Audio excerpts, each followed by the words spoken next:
What do our experts, professionals and new recruits have to say about getting work experience in the creative industries? After all, it's not as if you can bell up Spielberg and ask for a ride in his golf cart, is it? Get some experience as early on as you possibly can do. Whatever it is that you want to do, whether it's photography or it's something graphical, get into it at an early stage. Start pushing yourself in terms of the things that you do and the experience that you gather. Not only to help you understand what you can and what you can't do, or what you would like to do and what you don't want to do, but also to give potential investors in your development an opportunity to know something about you. Going and taking work placements in the industry is a really good way of getting experience. It gives you an idea of what it's really like in the real world to work in design. You get an idea of budgets, you get an idea of deadlines, and you can see how it really works.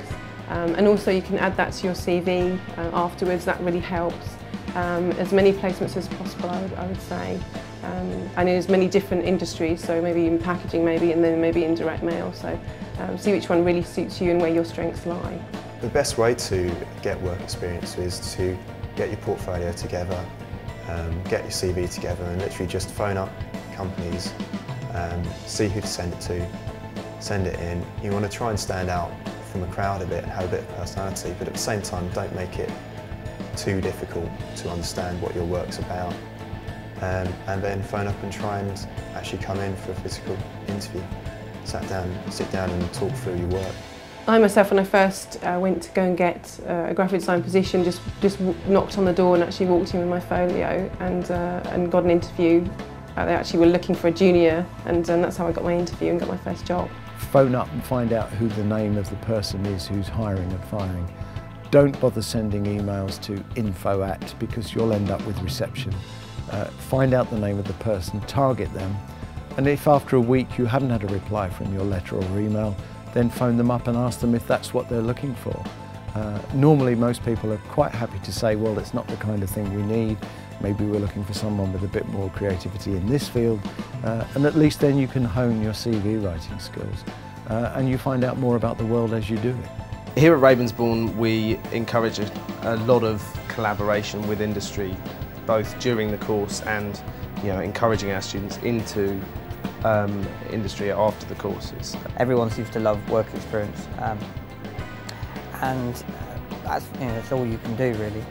Keep working, and you'll be seen as having A, you've got some standing power, and B, you've got a little bit of experience, you know what it's like.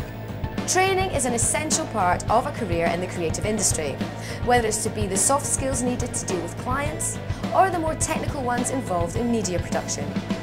Let's take a look now at just what types of training you can expect to be involved in within the creative industries. Training is on offer through some of the large companies, and actually most of the smaller companies have informal training programs on offer. I think there's a big jump between university and real-world job. More in that it's not so much for creative ideas and the thinking processes, because you've learned that anyway, you're always coming up with new ideas. It's more the actual practical side of it.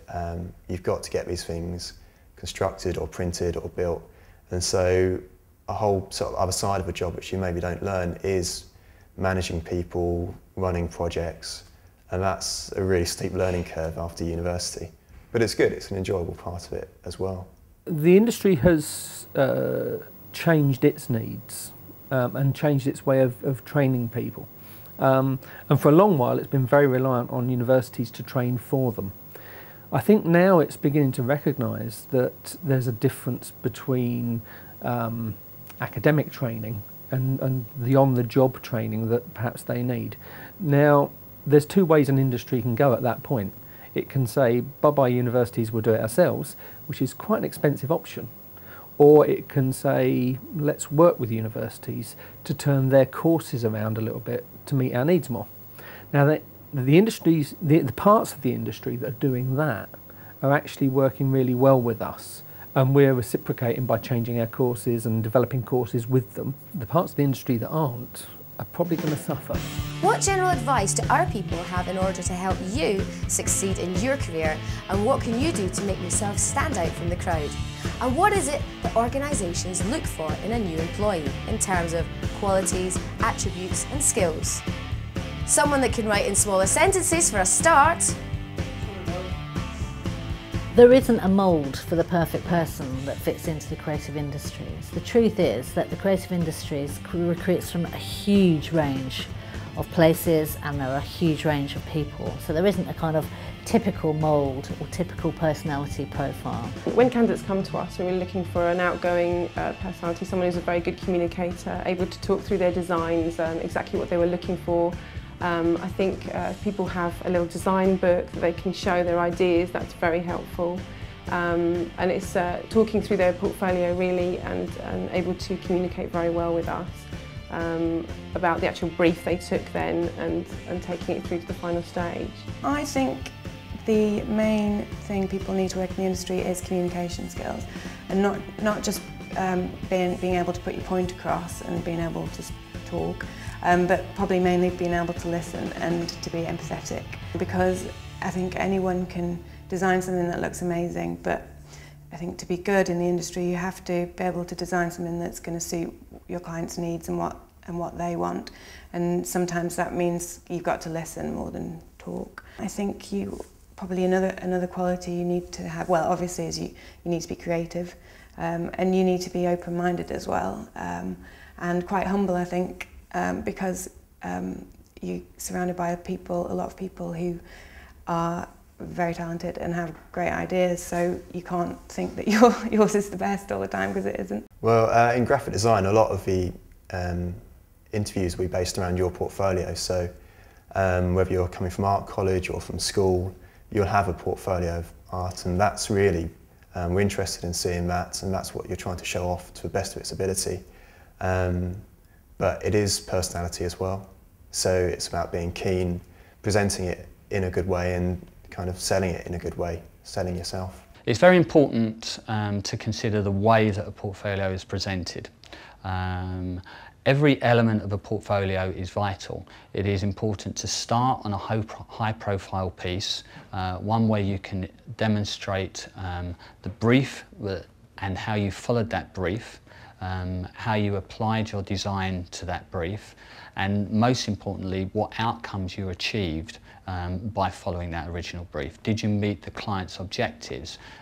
Was it financially viable to do so? What were the returns for that company through that advertising or promotional campaign that you have designed? You should move through your portfolio by having a very good opening piece, a section in the centre which contains the bulk of your work, which is good work. Don't put mediocre pieces in. They're not interested in stuff which only just did what you wanted it to do. You want to be able to show things which achieved results at all times. And most importantly, finish your portfolio with a very, very high profile piece, something which has demonstrated your skills to perfection. One thing that I do always say to students is always be nice to people on the way up, because you never know who you're going to meet on the way down. The key qualities that I'd look for are basically, say I'm interviewing for a middleweight designer, so that's a sort of the middle of the company.